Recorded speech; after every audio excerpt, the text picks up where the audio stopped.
This actually happened. In 1883, the President of the United States vanished from the White House. Chester A. Arthur, leader of a fractured nation, disappeared without a trace, leaving his aides in a frenzy, and the press chasing shadows. Was it a scandal, a breakdown, or a desperate act of survival? What happened next will leave you stunned. Welcome to my channel. Now, if you're a fan of mysteries, thrillers, and historical tales that keep you on the edge of your seat, then this series is for you. We've got the perfect blend of suspense, intrigue, and historical depth.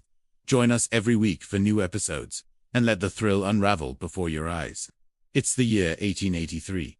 The streets of Washington, D.C., are slick with rain, reflecting the gaslight glow in murky puddles. Inside the White House, a sense of foreboding hangs heavy.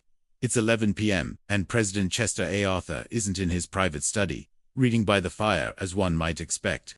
No, tonight, the room is empty. The fire banked, a single chair pulled up beside the hearth, as if waiting for someone who may never return. The room is littered with papers, a half-written letter resting on the desk, a quill pen poised as if the president had suddenly abandoned his work. Outside, the wind picks up, whipping fallen leaves into miniature tornadoes down the empty street. A chill, much like the unease spreading through the corridors of power. Earlier that evening, Arthur, dressed in a dark frock coat, had excused himself from a dinner party, murmuring about a pressing matter he needed to address alone. Since then, he hadn't been seen. His secretary, Thomas M. Anderson, sits in a nearby office, nervously tapping his foot. The president should be back any minute now, or so he keeps telling himself. But the minutes turn into hours, and still there's no sign of the president.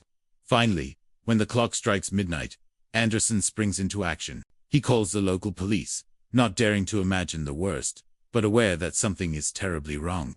As the night wears on, the whispers start. Rumors spread through the city like wildfire, fanned by the lack of answers and the president's sudden disappearance. What has he been doing? Where is he really? And why hasn't anyone heard from him? The following morning, the silence from the White House is deafening. Newspapers around the country scream out the president's absence in bold headlines, causing panic among the populace. Is the president being held against his will? Has he met with foul play? Or perhaps the unthinkable, has he deserted his post? The situation grows increasingly chaotic as each day passes without the president. The White House staff, instructed by the president before his departure to keep his whereabouts secret, finds itself under immense pressure to come up with a reasonable explanation. But what can they say? The reality is they don't know any more than the reporters outside. Chester A. Arthur, meanwhile, is holed up in a secluded room at a friend's house in D.C. He hasn't slept properly, hasn't eaten much, and spends his days staring listlessly out the window. What has driven him to this point? The answer lies within him, a ticking time bomb of a medical condition, kept secret for fear of undermining his authority. Bright's disease, a condition marked by inflammation of the kidneys, was a modern term used to describe the illness plaguing the president. Back in the early 1800s, the medical community didn't fully comprehend the intricacies of the disease.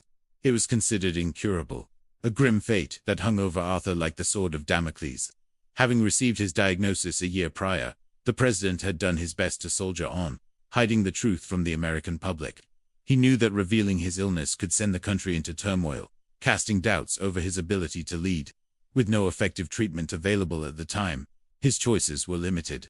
He could reveal his illness and resign, or he could keep it secret and fight to maintain his position.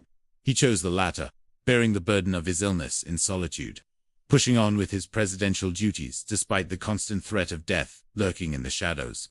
But now, overwhelmed by the symptoms, the president has retreated, hoping for a miracle cure, a reprieve, anything to buy him more time.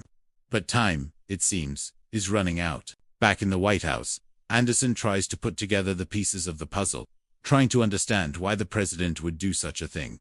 Could he be ill? Has he met with an accident? The pressure is immense as the public grows increasingly restless with each unanswered question. As the days pass, the situation spirals further out of control. Arthur's enemies, sensing weakness, use the president's absence to attack him, fueling rumors of a scandal or a nervous breakdown. The public, starved for answers, begins to believe the worst. Amidst the chaos, a small group of Arthur's confidants rally around him, determined to find the president and bring him back. Among them is Senator Roscoe Conkling, a staunch supporter of the president. He, along with a few others, journeys to DC to locate the missing president. They must act fast before the situation spins out of control and the country falls into anarchy. Upon finding the president, Conklin is shocked by what he sees. Arthur, haggard and disheveled, is barely recognizable. Realizing the gravity of the situation, Conklin and his companions gently convince the president to return to the White House, promising to handle the situation and restore order. But bringing Arthur back doesn't solve the underlying issues. The public still doesn't know about the president's illness, and the political opposition continues to exploit the situation for their own gain. Faced with mounting pressure and the knowledge that his health is deteriorating, Arthur makes the difficult decision to reveal his illness to the public. In a carefully worded statement released through the press, the president informs the nation of his health crisis, acknowledging that he may not fully recover. Despite the gravity of the situation, there is a sense of relief in honesty. At long last, the American people know the truth about their president. As the weeks pass, Arthur's health takes a turn for the worse. Unable to shake off the effects of his illness, he spends most of his time in the White House alone, away from the prying eyes of the public and the media. Despite the somber atmosphere, there are glimmers of hope. People across the country rally behind their ailing president. Get well soon messages flood the White House, offering support and encouragement during a time of national uncertainty. But as the months drag on, it becomes clear that Arthur's condition is not improving. The doctors attending to him can do little to stem the relentless progression of his illness. Eventually, he is forced to relinquish his presidential duties, handing over the reins to Vice President William A. Wheeler. However, even in his diminished state, Arthur remains a symbol of strength and resilience, refusing to give in to despair. As his health continues to deteriorate, he withdraws further into himself, finding solace in solitude and memories. When he passes away in November 1886, the nation is plunged into mourning. The loss of a president who had served with dignity and grace, despite unimaginable challenges, is deeply felt. His funeral is a grand affair, a final procession of respect and admiration. As he is laid to rest, the American public mourns not just the loss of a president, but the passing of an era. Arthur's disappearance in 1883, though brief, serves as a stark reminder of the pressures faced by those in power.